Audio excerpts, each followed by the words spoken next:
एक ठाकुर जी के परम भक्त थे त्रिपुरदास, बहुत अच्छा चरित्र है उनका। तो त्रिपुरदास जी जो थे श्रीनाथ जी की गगदल बना के भेजते थे। गगदल जानते हैं, कंबल, सर्दियों में जो ठाकुर जी धारण करते हैं। किसी ने श्रीनाथ जी के दर्शन किए हो, शीतकाल में दर्शन करना, ठाकुर जी का मुखमंडल दिखाई देता, बाकी सब ऐसे पूरे ढके रहते हैं, उसको गगदल बोलते हैं। तो त्रिपुरदास जी जो थे ये बहुत बड़े मंत्री थे, इनके पास मंत्री पद पर थे तो खूब धन आता था। तो ये बढ़िया सोने की जड़ाऊ, चांदी की जड़ाऊ, बढ़िया गगदल भेजते थे ठाकुर जी को। किसी ने जाके बादशाह से शिकायत कर दी, बोले त्रिपुरदास जी आपके खजाने के सारे पैसा लगा के गगदल बना के श्रीनाथ जी को भेज देते हैं। तो बादशाह ने इनको अपनी मंत्री पद से हटा दिया, और जैसे ये मंत्री पद से हटे कंगाली आ गई, गरीब हो गए।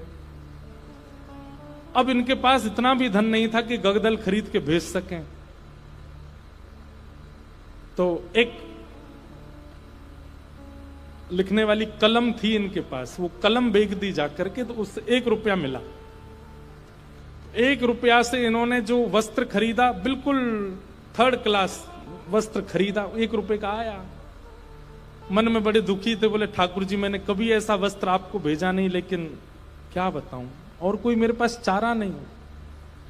वो वस्त्र खरीद करके और उस पर प्रेम से हृदय से लगा के उस पर बढ़िया सुंदर कुछ रंग रोगन किया, जो जो उन पर उपस्थित था।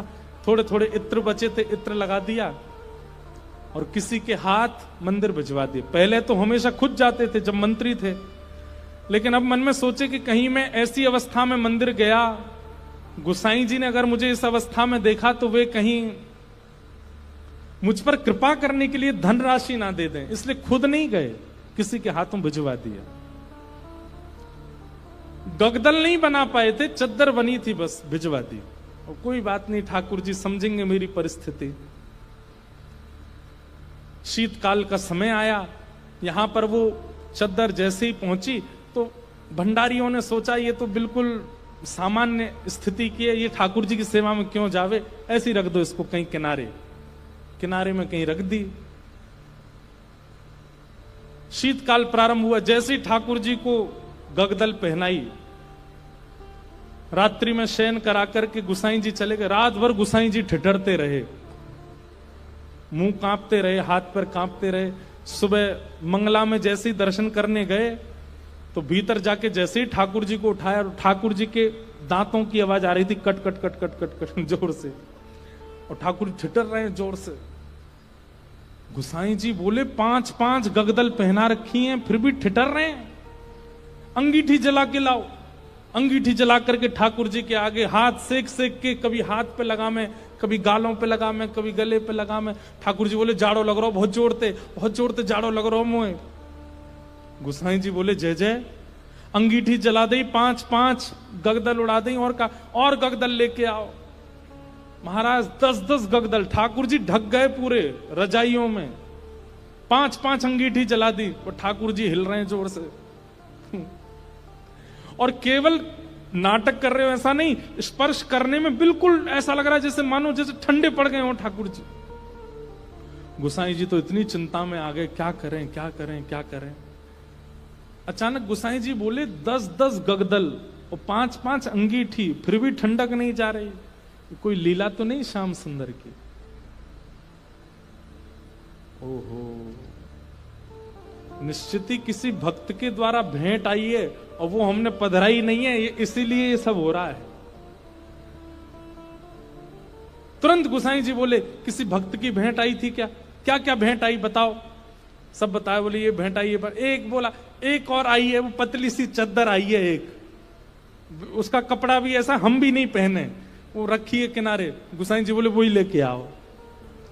लेकर के आए, सारे 10 के 10 गगदल हटाई, पतली सी बेकार से कपड़ा की वो चद्दर जैसे ही ठाकुर जी को उठाई, ठाकुर जी बोले पसीना आ गए मुंह, तो भैया मेरी सबरो जाड़ो चलो गो। अरे अंगीठी हटाओ, मुंह को बहुत जोर से गर्मी लग रही है। गोसाई जी बोले बलिहारी ठाकुर जी आपकी जय हो। आपको ना तो जाड़ा लगता है, ना भूख लगती है, ना प्यास लगती है, ना गर्मी लगती है। भक्त के द्वारा प्रस्तुत भाव स्वीकार करने के लिए सारे भाव प्रकट कर लेते हो। ऐसे हमारे ठाकुर जी। तो त्रिपुर दास की बेचारी की सामान्य सी चद्दर ओढ़ करके ठाकुर जी पसीना बहा रहे हैं अपने मुंह, इतनी जोर से गर्मी लगी आई मुंह।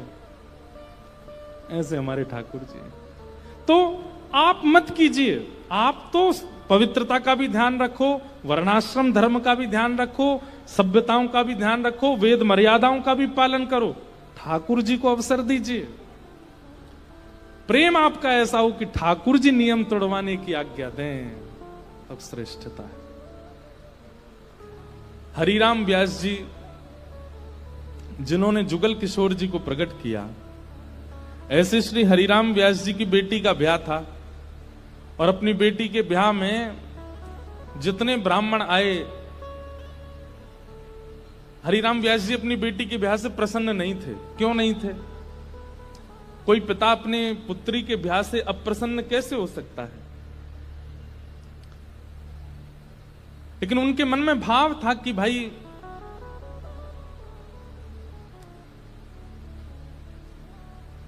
वृंदावन से बाहर क्यों जा रही हो? अपनी बेटी से कह रहे थे कि भाग्य होता है तब वृंदावन प्राप्त होता है, और तुम ब्याह करके अपने पति के साथ विदा होकर के वृंदावन से बाहर जा रही हो, ये मुझे अप्रिय लग रहा है। बेटी ने कहा पिताजी ये तो स्वभाव है कि बेटी को बाहर जाना ही पड़ता है, और बाहर कहां, जहां पति का घर है वहां जाना पड़ेगा। तो हरिराम व्यास जी बोले तुम्हारे पास दो उपाय हैं। बोले क्या? या तो पति से कहो कि वृंदावन में घर बना ले, या फिर उसी से ब्याह करो जो वृंदावन में रहता हो। पुत्री बोली पिताजी अब सब बातें हो चुकी हैं और हमें भी जिससे ब्याह हो रहा है वो हमको बड़ा प्रिय है, अब हो जाने दो ब्याह, ठीक है आते रहेंगे वृंदावन। तो इस बात से इतने नाराज हो गए हरिराम व्यास जी कि तुमको व्यक्ति विशेष प्रिय है। अरे हरिराम व्यास जी तो ये तक बोल गए थे कि भाई लंगड़ा हो, वृंदावन का हो तो उससे ब्याह कर लो, कोई गुण ना हो लेकिन वृंदावन का तो ब्याह करो, क्योंकि वृंदावन रहने को मिलेगा। लेकिन तुम और गुणों को देख करके वृंदावन छोड़ करके जा रही हो, ये तुम्हारा सबसे बड़ा दुर्भाग्य है। तो अपनी बेटी के ब्याह से प्रसन्न नहीं थे, तो हरिराम व्यास जी की पत्नी और बाकी बच्चे बोले पिताजी को रहने दो नाराज, हम तो ब्याह करेंगे आनंद से। और हरिराम व्यास जी के शिष्य थे ओरछा के राजा मधुकरशा, उन्होंने पूरी शादी की व्यवस्था की, लेकिन हरिराम व्यास जी की भौएं चढ़ी नहीं। और ज्यादा दुखी तो वे तब हो गए कि उन्होंने एक शर्त रखी, चलो ठीक है ब्याह कर रहे हो तुम, अपनी मर्जी से कर रहे हो, सब ठीक है, लेकिन पहली पंगत वैष्णव जनों को, संत जनों को, रसिक जनों को करानी पड़ेगी। लेकिन जब ब्याह का प्रसंग आता है ना, तो घर के लोग इन सब चीजों पर विश्वास करते नहीं है। घर के सब सदस्य बोले पहली पंगत तो बारात की होगी। बोले पिताजी ने कहा संतों को कराओ। बोले बोलने दो उनको, तुम तो उन्हीं को करा दो। और रही बात संतों की, तो एक काम करते हैं, पहले ही पूड़ी कचौड़ी जो भी बना है दावत में पहले ही निकाल करके अलग धर देते हैं, जब संत आएंगे उनको पवा देंगे। हरिराम व्यास जी को ये बात पता चल गई तो इतने नाराज हो गए। उनका एक पद भी है,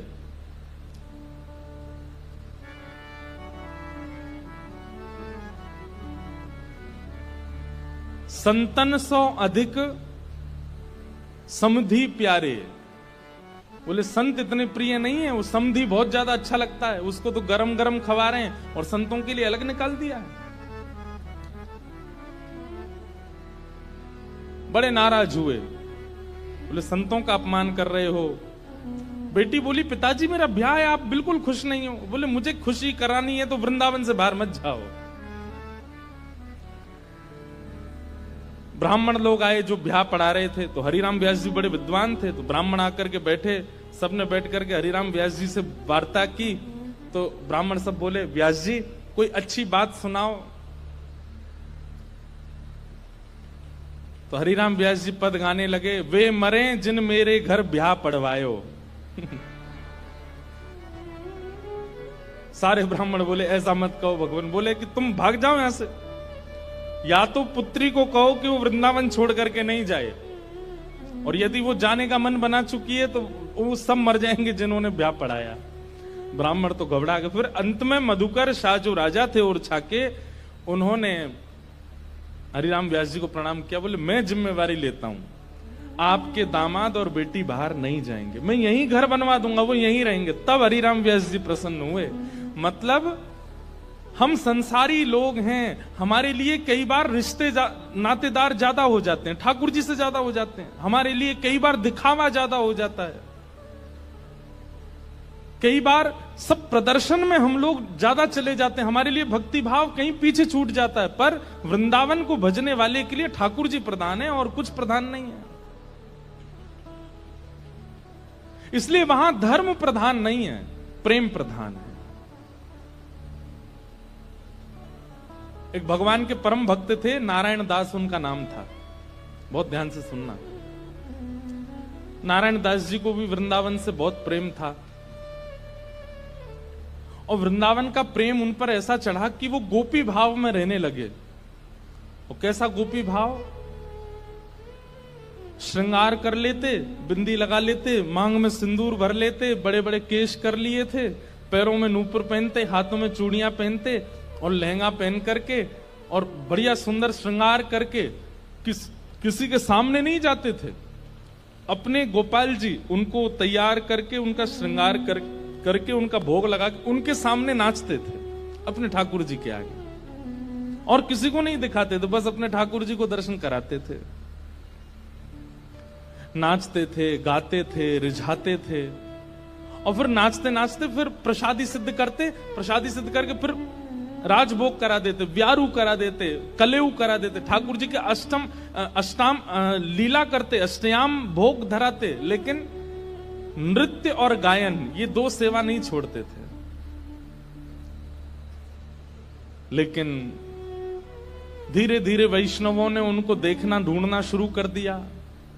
लोग उनकी कुटिया में जाने लगे, तो वैष्णवों को तो वो बैठने देते थे। बोले आप सब तो ठाकुर जी के समान हो, आपके सामने तो मैं नाच सकता हूं। सब लोग इधर देखो, ध्यान से, आवाज आ रही है हमारी? नृत्य कर रहे थे। नृत्य की ख्याति ऐसी हुई कि एक बार एक बहुत श्रेष्ठ नृत्य करने वाला व्यक्ति आया, और उसको किसी ने कहा कि भाई हमारे यहाँ एक साधु हैं, वो किसी के आगे नृत्य नहीं करते, ठाकुर जी का, एक बार उनके नृत्य देख लो आप। तो बहुत बड़े नृत्य करने वाले ने जब उनका नृत्य देखा तो वो बोला कि महाराज, मैं बड़े बड़े दरबारों में जाकर के नृत्य करता हूं, ऐसा नृत्य मैंने आज तक नहीं देखा। सब लोगों ने कहा, बोले भैया ये ठाकुर जी के लिए नृत्य करते हैं। लेकिन उस नृत्य करने वाले ने किसी बादशाह को खबर करा दी कि वृंदावन में एक महात्मा है, और बोले वो गोपी बनकर के अपने ठाकुर जी के आगे नृत्य करते हैं और गाते हुए नृत्य करते हैं, ऐसा नृत्य मैंने आज तक नहीं देखा। बादशाह के तो मन में आ गई कि मुझे उनका नृत्य देखना है, और प्राचीन काल के राजाओं के मन में आ जाए और वो ना मिले तो वो तो मारने तक आतुर हो जाते थे। उन्होंने अपने सैनिकों को भेज करके कहा कि आपको नृत्य करने के लिए बादशाह ने बुलाया है, या तो चलिए, और अगर आप इनकार करोगे तो आपकी कुटिया जला देंगे, आपके ठाकुर जी छीन लेंगे, और फिर कभी नृत्य करने लायक बचोगे नहीं। ऐसी स्थिति पड़ गई। रोने लगे अपने ठाकुर जी के आगे। बोले नाथ, मेरा नृत्य किसी और को रिझाने के लिए नहीं है, ये मैं कैसी स्थिति में आपने डाल दिया हूं। अगर जाता हूं तो मेरा नृत्य, मैं नृत्य को प्रसाद के रूप में प्रस्तुत करता हूं, वो झूठा हो जाएगा। कोई और अगर उसका आस्वादन करेगा तो वो फिर उच्छिष्ट हो जाएगा, और उच्छिष्ट वस्तु आपको कैसे पधराऊंगा दोबारा। और यदि नहीं जाता हूं तो कुटिया जला देंगे, आपको छीन लेंगे, राजा है, ताकतवर है, उसके आगे मेरी चलेगी नहीं। रात भर रोते रहे अपने ठाकुर जी के आगे। इतने में ठाकुर जी स्वप्न में प्रकट हो गए। और स्वप्न में प्रकट होकर के ठाकुर जी बोले, तुमको वहां नृत्य करने में दिक्कत क्या है? बोले, मैं आपके सामने नृत्य करता हूं बस। तो बोले, हमको ले चलो, हमें वहां बैठा देना, हमें देखते देखते नाच लेना, राजा को भूल जाना। तब वो कहते हैं, बोले कि महाराज वो स्थान आपके लायक नहीं है, वो राजा है, वो मांस भी खाता है, मदिरा भी पीता है, ना जाने कैसे कैसे उसके आचरण है, उसका स्थान कैसा है, वहां पर नृत्यांगनाएं आती हैं, ना जाने कैसे कैसे वहां पर व्यवहार होते हैं, वहां मैं अपने ठाकुर जी को लेके नहीं जाऊंगा। ये वैष्णव का स्वरूप होता है, वो अपने ठाकुर जी के आगे प्रदर्शन को आगे नहीं करता, वो अपने ठाकुर जी की सेवा के आगे एक बार को बड़े से बड़े उत्सवों का त्याग कर देगा, बड़े से बड़े उपाधियों का त्याग कर देगा, लेकिन अपने ठाकुर जी को ऐसे ही कहीं बेक नहीं देता। बोले, ये तो नहीं चलेगा, आपको लेके तो नहीं जाऊंगा मैं। तब भगवान बोले, तो फिर नहीं जाओगे तो ये लोग तुम्हारे कुटिया उजाड़ देंगे। तो फिर वो बोला, आप इतना भी नहीं कर सकते, तो फिर काय बात के भगवान, आज तक मैंने आपसे कुछ नहीं मांगा, लेकिन इसका समाधान बताओ मैं कैसे करूं।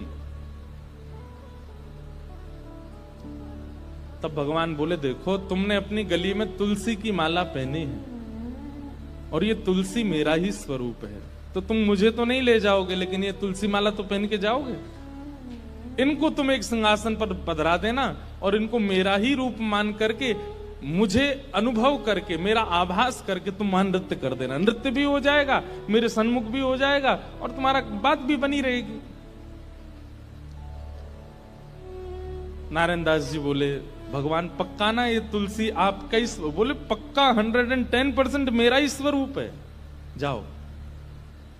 नारायण दास जी गए और राजा के यहां जाकर के बोले, महाराज मैंने गले में जो ये माला पहनी है बड़ी तुलसी की, इसके लिए मुझे एक आसन दे दो, मैं इनको पधरा करके फिर नाचूंगा, नहीं तो ये तो विक्षेप डालेंगे। पधरा करके आसन पर और जैसे नृत्य करने लगे, उनके मन में कदापि ये भाव नहीं आया कि ये तुलसी हैं, ये केवल माला हैं। यही सोचने लगे श्याम सुंदर हैं। श्याम सुंदर विचार करके जब घूमने लगे नृत्य करते करते, तो हर घूमने के बाद एक बार देखते, और जब द्रुत गति से घूमने लगे, चक्र लेने लगे, लेते लेते लेते उनको वहां तुलसी नहीं, साक्षात सचल त्रिभंग लली श्याम सुंदर दिखने लगे। आज तक अपनी कुटिया में नृत्य किया था तो कभी ठाकुर जी ऐसे प्रत्यक्ष प्रकट नहीं हुए, लेकिन आज उस दरबार में ठाकुर जी प्रत्यक्ष प्रकट हो गए। क्यों? उनकी भावना से रीझ करके ठाकुर जी प्रकट हो गए, और जैसे ही ठाकुर जी प्रकट हुए, वो चक्र लेते लेते लेते लेते लेते वहीं उन्होंने प्राण त्याग दिए और ठाकुर जी में विलीन हो गए। नारायण दास।